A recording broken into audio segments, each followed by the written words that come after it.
There's one thing predicting the scoreline of losing 4-0, minimum 3-0, which I did predict. But there's another thing when it hits different. Like they say, it hits different.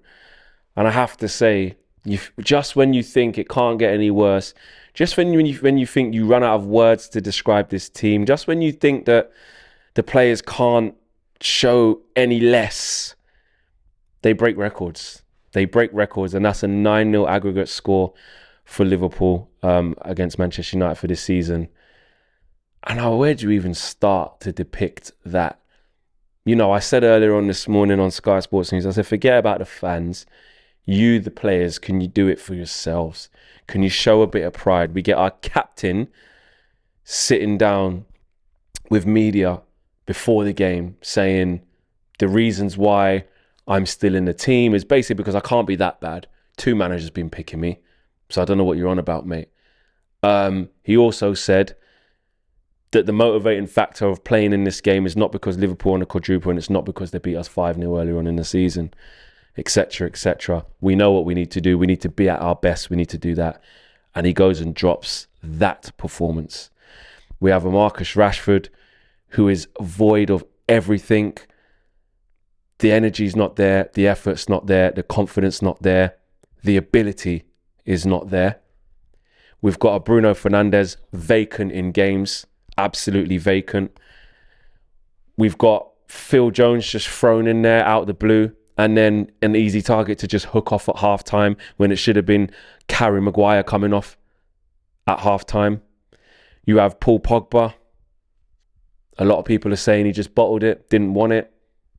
We'll have to see, but it looked very innocuous to me. Didn't look like he tried to play through it. There's going to be a lot of people who try and defend Pogba for that and say you don't know. And maybe if it comes out that it's a grade 2 tear tomorrow, everyone will say, sit down, see, he's got a 6 weeks injury, and everyone was saying he's faking it. So for the sake of not trying to add to the toxicity, I'm not going to say he definitely bottled it, but it looked innocuous. Dalot, vacant, going to sleep, awful on the ball. The list goes on. The list goes on. Lingard having no impact when he came on early. Alanga trying, just wasn't at it today, not good enough. The whole team, I've never seen it this bad. And there's going to be older Manchester United fans watching this who've seen us got relegated. Even that team probably had fight. Obviously, I wasn't around in the 70s, but even that team probably would have fight. Went to the last day, didn't it? You know, I look at this board behind me and I look at some of the faces that are on the board that have been handpicked because you can't put any new players on there. I look at these players here. I look at Cantona. I look at Robbo. I look at Beckham.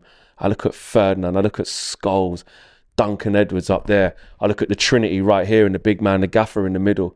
I look at Gary Neville. I look at Roy Keane. The list goes on. Prime Ronaldo. And these people most of them are still here. It's like Roy Keane said, this is not the Manchester United I know. This is not the Manchester United I grew up supporting. And I can accept cycles of football. I can accept that it's just not our time anymore. But when Liverpool went 26 years without winning the Premier League or whatever it was before they got their first one, whatever it was, they still won big trophies. They won the Champions League, won the Carabao Cup, probably an FA Cup. They still gave Manchester United tough games, home or away. Graham Souness spoke about it before the game, saying that in his time when Liverpool were dominant, they never got an easy game against Manchester United. Gary Neville spoke about in his time when Manchester United were dominant, they never had an easy game against Liverpool.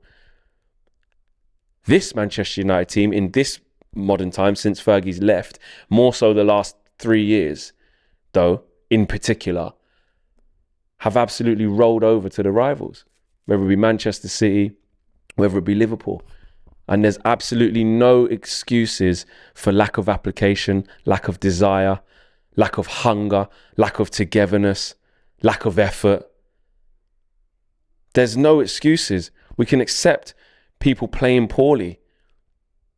But the simple fact is that the players have just checked out. They don't care.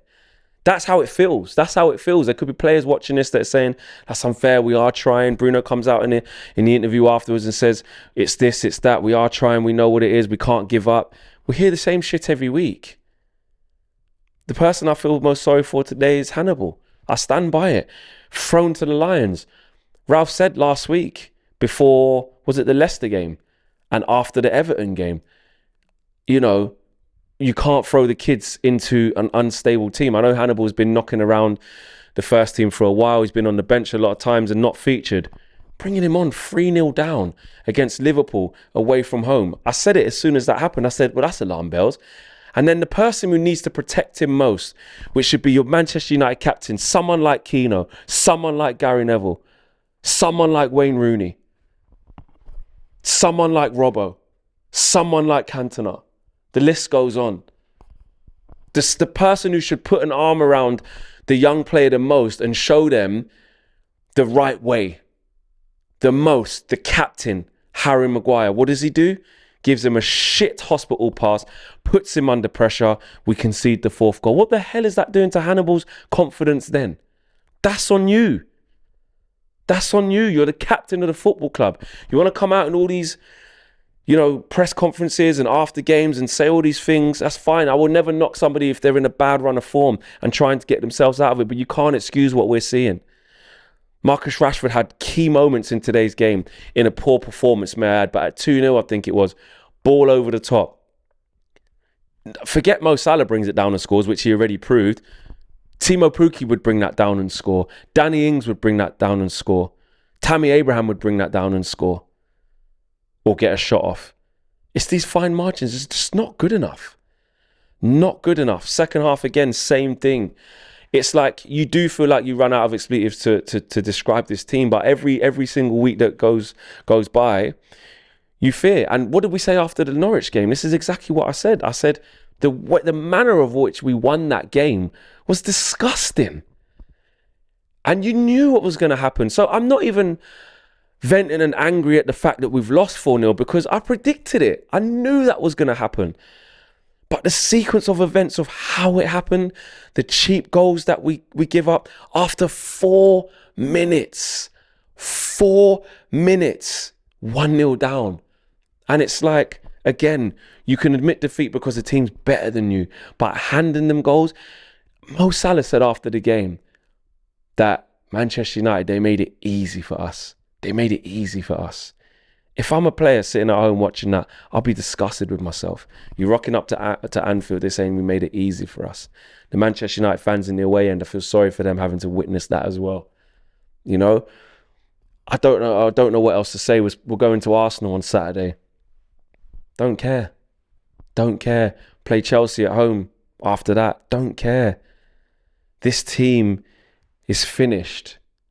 It's the end. It's the end of the road for the team, and I more look forward ahead to next year, not with optimism, with skepticism, with fear, with worry, with panic, because I don't know how Erik ten Hag even begins to unpick this, and I've got a feeling that I know a lot of players may leave, which is obviously understandable and definitely the right thing to happen. I'm not going to replace all those players in one go.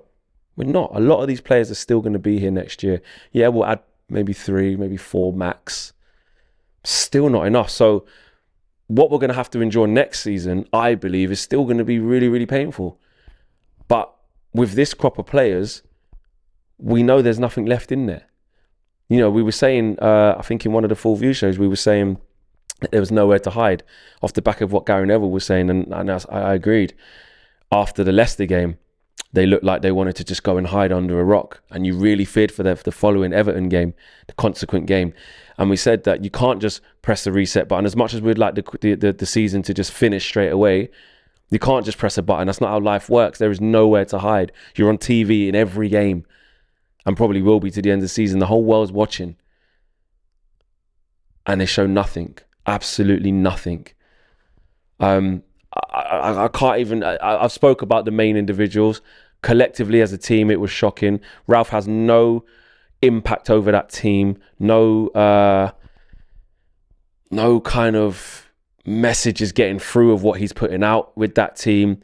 He spoke about in the press conference about physicality, application, training hard, and they go out after 4 minutes and the game plan goes out the window. So can't even blame Ralph. he probably can't wait to get out there quick enough.